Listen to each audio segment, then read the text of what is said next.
faci foca? Da, bine, mă, uite. Du-te direct în p***ă și ia-l pe căcat și bagă-ți-l în p***ă cu moți cu tot s-o de 3 ori și dacă m***i cu măta, m***i și cu tactul și m***i cu tot neamul tău de sferă spațială. Nesimțita dracu care ești. Sunt uimit și foarte, foarte speriat. Focă, ce satani mega mucul ăsta? Stai, mediocrule, că poate e o bombă. Sunt curios, oare ce-i înăuntru? Să ne gândim logic. Hai da, A căzut din cer?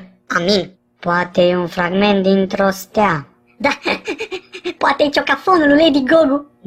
Da, poate e un intelectual.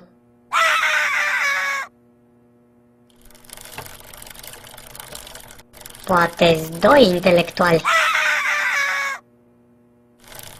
Poate... Ia nu mai folosi tu cuvinte pe care nu le înțeleg, că-ți bag tronful în nas. Deci vrei să tac.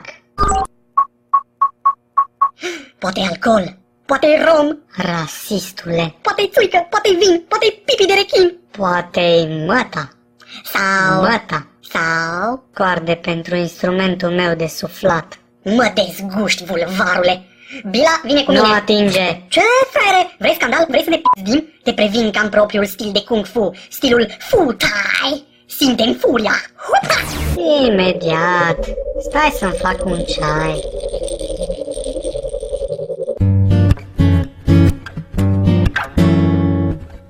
Simte-mi furia.